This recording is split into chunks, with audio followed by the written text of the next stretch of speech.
அன்பார்ந்த எனதருமை யூடியூப் நேயர்களுக்கு வணக்கம். இது ஒரு முக்கியமான பதிவு தான். தொழில் நன்றாக ஓடிக்கொண்டிருக்கும், திடீர்னு ஸ்டக் ஆயிரும். இது எல்லா தொழில் பார்க்குறவங்களுக்கும் இயற்கையான ஒரு விதி தான். அப்போ இதற்கு நம்ம ஏதாவது ஒரு சொல்யூஷன் கண்டுபிடிச்சு வச்சுக்கிறோம். சொல்யூஷன் கண்டிப்பாக கண்டுபிடிச்சு வச்சுக்கிறோம். அப்போ அதை நம்ம சரி பண்ணணும் அப்படிங்கும்போது தெய்வத்தை தான் பிடிக்கணும். அப்போ அதுக்கு நம்ம தான் எல்லா நாளும் சாமி கும்பிட்றோம், வீட்டில் பூஜை பண்ணுறோம், எல்லாமே பண்ணுறோம், அது ஸ்டக் ஆகித்தானே நிற்கிது. பிறகு ஒரு 4 நாள் கழிச்சு 5 நாள் கழிச்சு என்ன சொன்னோன்னா சுமூகமான நிலைமைக்கு வருவது தான் எல்லாருடைய இயற்கையின் தன்மை. இந்த தன்மையை என்ன சொல்றான்னா சரி பண்ணக்கூடிய ஒரு அற்புதமான ஒரு சக்தி இருக்கு. அந்த சக்தி என்ன சொல்லலாம்னா நம்ம தெரிஞ்சு வச்சுக்கணும். அந்த வகையில் என்ன சொல்லலாம்னா உங்களுடைய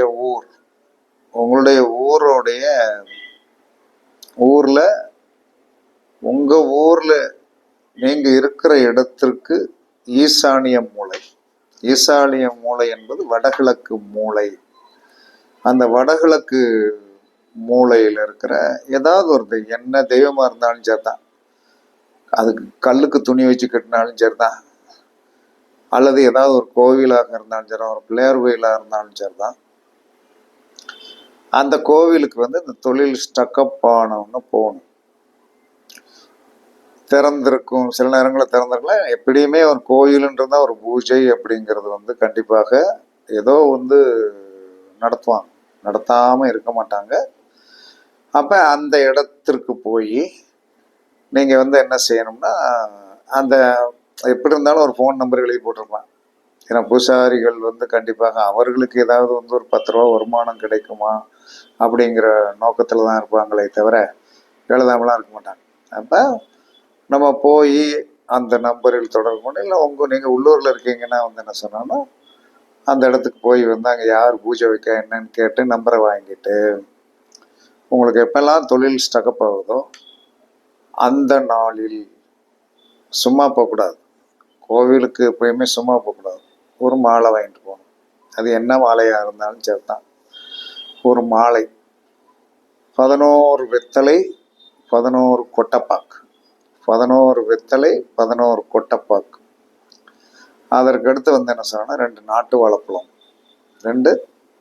வாழைப்பழம், பத்தி சூடம் வாங்கி கொண்டு போய் அவங்க கையில் கொடுத்துட்டு நீங்கள் என்ன செய்யணும், நல்லா சாமி கும்பிட்டுட்டு வந்தீங்கன்னா தொழிலில் ஏற்படக்கூடிய அந்த சங்கடமான நிலை சங்கடமாக இருக்கும். திடீர்னு ஓடிக்கிட்டு இருந்தது திடீர்னு நின்று என்ன சொல்லணும், பொருளாதாரம் வரல, ஆளு வரல அப்படின்னாலே கண்டிப்பாக நீங்கள் மனம் எல்லா மனிதனுமே இறைவனாக பிறக்கலை. ஏன்னா இறைவனாக பிறக்கலை, மனுஷனாகவே பிறந்திருக்கோம். கர்மா என்ன சொன்னா கரெக்டாக வேலை செய்யும். அப்போ அந்த கர்மா கரெக்டாக வேலை செய்வதை நாம் உடைப்பதற்கு தெரிந்திருந்தால்தான் நாம் சக்ஸஸ் ஆக முடியும். அப்போ அந்த உடைப்பதற்கு நமக்கு தெரியல அப்படின்னா நீங்கள் என்ன சொன்னா உங்களுடைய ஜாதக ரீதியாக அந்த ஜாதகம் தன்னிலை வருகின்ற வரை அதுக்காக சரியாகாம போகாது. சரியாகும். நீங்க பேசாம இருந்தாலும் தானாவே சரியாகும். ஆனால் அது எத்தனை நாள் அப்படிங்கிறத நம்ம உறுதலாக சொல்ல முடியாது. அது வரைக்கும் நம்மளுடைய தேவைகள், நம்மளுடைய போராட்டங்கள், நமக்கு வர வேண்டிய வீட்டுக்கு செலவழிக்க வேண்டியது, கூலி தொழிலாளர்களுக்கு கொடுக்க வேண்டியது, பெட்ரோல் போட வேண்டியது, சம்பளம் கொடுக்க வேண்டியது, அனைத்தையும் யாரு பார்ப்பா? இதனால தான் ஒரு இடர்பாடு ஏற்பட்டு ஸ்டக்கப் ஆகும்போது நீங்கள் என்ன செய்கிறீங்க, கடன் வாங்குறீங்க. அப்போ கடன் வாங்கி தற்காலிக நிலைமையை நீங்கள் சமாளித்து கொண்டு பின்னாடி தொழில் ஓட ஆரம்பிச்சோன்னு என்ன செய்வீங்க, இதை கொண்டு போய் கட்டுவீங்க. அப்பையும் என்ன சொன்னால் இந்த பணமுட வந்துடும். அப்போ எப்பயுமே சுய தொழில் பார்த்தாலும் உங்களுடைய தொழிலில் வந்து என்ன சொல்றான்னா வந்து இடர்பாடுகள் நிறைந்து காணப்பட்டாலும், தொழிலில் இடர்பாடுகள் இருந்தாலும், நீங்க இன்னொரு இடத்துல வந்து என்ன சொல்லணும், கூலி வேலைக்கே போறீங்க, இல்லை வந்து என்ன சொல்லணும், இன்னொருத்தர் இடத்துல வந்து அடிமை தொழில் பார்க்கீங்க, மாச சம்பளம் வாங்குறீங்க அப்படின்னு இருக்கிற அனைவருக்குமே இது ஒரு பொது பரிகாரம் தான். வடகிழக்கு மூலை என்று சொல்லக்கூடிய ஈசானிய மூலை வந்து இல்லை இருக்கிற கோவிலை ஒன்று உங்கள் வாழ்நாளில் தெரிஞ்சு வச்சுக்கணும். அப்படி தெரிஞ்சு வச்சு வந்து என்ன சொன்னால், நீங்கள் போகிறது வந்து என்ன நாள் போகிறதுன்னு எல்லா மனிதனுக்குமே வந்து ஒரு கேள்வி இருக்கத்தான் செய்யும். உங்களுடைய தொழில் ஸ்தானாதிபதியோடைய கிழமைன்னு ஒன்று, 10 குடையவன் யார், அந்த கட்டத்துக்கு உண்டான கிரகம் யார், அதுக்குண்டான கிழமை தான். 7 கிழமைக்கு மேலே எந்த கிழமை இருக்க போகிறது கிடையாது. அப்போ அந்த கிழமையில போய் நீங்கள் வந்து என்ன சொன்னா, அந்த தெய்வத்திற்கு ஒரு மாலை போட்டு 11 வெத்தலை 11 பாக்கு, கொட்டைப்பாக்கு தான் வைக்கணும், வச்சு 2 நாட்டு வாழைப்பழம் பத்தி சூடன் வாங்கி கொடுத்து அழகாக வந்து என்ன சொன்னா, சாமி கும்பிட்டு வந்தீர்கள் என்று சொன்னால் உங்களுடைய வாழ்க்கையில் வந்து என்ன சொன்னா, இடர்பாடுகள் என்று சொல்லக்கூடிய அந்த கஷ்டம் வந்து என்ன சொல்லலாம்னா வந்து கண்டிப்பாக நீங்கும். இது வந்து ஒரு கண்கண்ட ஒரு பரிகாரம் தான். அதனால இது எப்பயுமே நீங்க தெரிஞ்சு வச்சுக்கணுங்க. உங்க ஊரில் இருக்கின்ற உங்களுடைய வீட்டிற்கு ஈசானிய மூலை, வடகிழக்கு மூலையில் இருக்கிற தெய்வத்தை நீங்கள் வந்து கண்டிப்பாக தெரிஞ்சு வச்சுக்கணுங்க. இருக்கும், அப்படி இல்லைன்னா பக்கத்து ஊரில் இருக்கும். உங்கள் ஊரில் இல்லை, அடுத்த ஊரில் வந்து உங்கள் தெருவில் இருந்து ஈசானிய மூலை, வடகிழக்கு மூலைக்கு வந்து நீங்கள் போய்த்தான் ஆகணும். அப்படி போனீங்கன்னா கண்டிப்பாக வந்து உங்களுடைய தொழிலில் ஏற்படக்கூடிய இடர்பாடுகள் வந்து என்ன சொல்லணும்னா நீங்கி கஷ்டம் வந்து சரியாகும். எல்லாத்துக்கும் ஒரு ரெமிடி தெரிஞ்சுக்கிடணும். தெரியாமலே இருந்தோம்னா என்ன சொல்லணும்னா ஒன்றும் பண்ண முடியாது. அடுத்து பண வரவில் சிக்கல் வந்துருச்சு. அப்போ பண வரவில் வந்து சிக்கல் வந்துருச்சுன்னா என்ன செய்வீங்க? நீங்கள் எப்பயுமே என்ன செய்யணும்னா, வெள்ளிக்கிழமை இரவு 8 to 9 நீட்டாக வந்து சில வீட்டுக்கு போய் சாப்பிட்டெல்லாம் முடிச்சுட்டு ஒரு சின்ன பவுலில் வளம்புரிக்காயின்னு கடையில் கேட்டால் கொடுப்பாங்க. வளம்புரிக்காய், இடம்புரிக்காய், அதற்கடுத்து காஞ்ச மிளகா வத்தல் 1, அதுக்கடுத்து கொஞ்சம் மிளகு, கொஞ்சம் உப்பு, இதை எடுத்து வீட்டில் வச்சிட சொல்லிடணும்.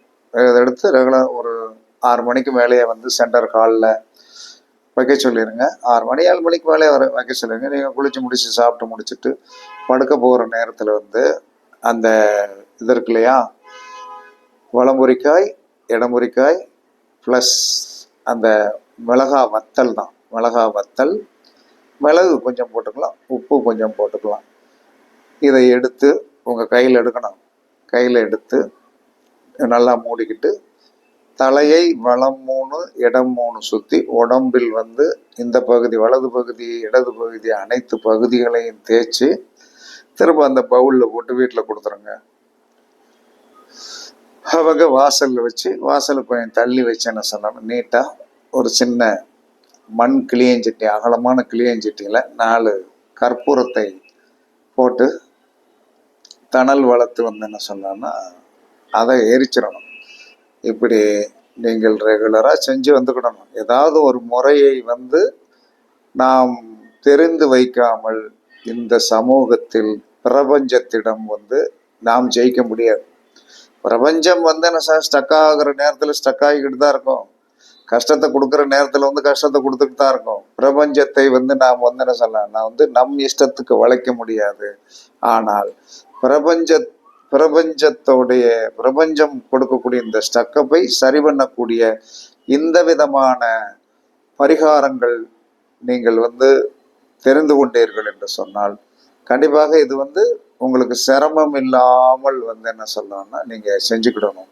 இதை செஞ்சீங்கன்னா உங்களுடைய வாழ்க்கையில் ஏற்படக்கூடிய இந்த தொழில் ஸ்டக்கப்பிங், பண வருவாயில் ஏற்படக்கூடிய ஸ்டக்கப்பிங், இது 2 தான் வாழ்க்கையில் முக்கியம். தொழில் வந்தால் பணம் வந்துடும்.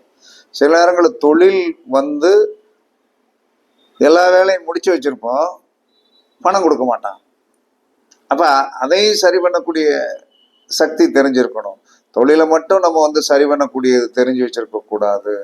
ஆனால் பொருளாதார வரவையும் சரி பண்ணக்கூடிய சக்தி நமக்கு தெரிஞ்சிருக்கணும். அப்படி தெரிஞ்சிருந்தால்தான் நம்ம வாழ்க்கையில் வந்து என்ன சொல்லலாம்னா நம்ம போராட்டம் இல்லாமல் வாழ முடியும். இதையும் மீறி வந்து என்ன சொல்லலாம்னா வந்து சில சங்கடங்களை வந்து இயற்கை கொடுக்கத்தான் செய்யும். இயற்கை கொடுத்துத்தான் அறிவை பெருக்கும். இயற்கை வந்து ஒரு கஷ்டத்தை கொடுக்குன்னா நமக்கு அறிவை வந்து கொடுக்கறதுக்கு வந்து நம்ம தேட வைக்கிறதுக்கு ரெடி ஆகுதுன்னு நீங்க நினைக்கணுமே தவிர, நம்மளை ஏதோ கஷ்டப்படுத்துதுன்னு மட்டும் தயவு செய்து நினைச்சிடாதீங்க. அதுதான் உங்களுடைய பலவீனம். கஷ்டப்படுத்துதுன்னு நினைக்கக்கூடாது. ஒரு கஷ்டம் வந்தது என்று சொன்னால் அது உங்களுக்கு ஒரு அறிவை தேடுவதற்குண்டான ஒரு அறிவை ஆட்டோமேட்டிக்காக நீங்கள் தேடுவீங்க. தேடும்போது என்ன நடக்கும்? ஆட்டோமேட்டிக்காக உங்களுடைய வாழ்க்கையில் வந்து என்ன சொன்னான்னா அதற்குண்டான ரெமெடிஸ் கிடைக்கும். இதெல்லாம் சாதாரண விஷயம் கிடையாது. தேடி கண்டுபிடிச்ச வந்த ஒரு அற்புதமான பொக்கிஷங்கள். நீங்கள் எல்லாருமே இதை பரிசித்து பார்க்கலாம். கண்டிப்பாக உங்களுடைய வாழ்க்கையில் வந்து என்ன சொன்னாங்கன்னா இந்த தொழிலில் ஏற்படக்கூடிய திடீர் தடங்களை சரி பண்ணுவதற்கு ஊரின் ஈசானிய மூலையில் உள்ள கோயிலை வணங்குவதும், பொருளாதாரத்தில் வந்து திடீர்னு வந்து பணம் லாக்காகி கொண்டு விட்டது என்று சொன்னால் வலம்புரிக்காய் இடம்புரிக்காய் மிளகா வத்தல் ஒன்று, கொஞ்சம் மிளகு போட்டு கொஞ்சம் கல்லுப்பு போட்டு வெள்ளிக்கிழமை இரவு உங்கள் தலையை சுற்றி வளம் 3 இடம் 3 சுற்றி வாசல்ல எரிச்சிடணும். இப்படி ரெகுலராக செஞ்சுவாங்க. கண்டிப்பாக எப்படி இருந்தாலும் என்ன சொன்னா கரைகள் அழுக்காக மாறும். அழுக்காக மாறி எப்படி திரடாக இருந்துக்கணும். அதை நம்ம சோப் போடுற மாதிரி சில விஷயங்களை செஞ்சு சரி பண்ணிக்கிட்டோம்னா கண்டிப்பாக வந்து என்ன சொன்னோம்னா சிக்கல் இல்லாமல் கடன் வாங்காமல் தப்பித்துக் கொள்ளலாம் என்று கூறி பரிசித்து பாருங்கள், வெற்றி பெறுங்கள் என்று கூறி உங்களிடமிருந்து விடைபெறுவது சிப்பிப்பாறை ஜோதிடர் சாதி ராகவன் ஜெயபாலாஜி. சுகமே சூழ்க, வாழ்க வளமுடன். வணக்கம்.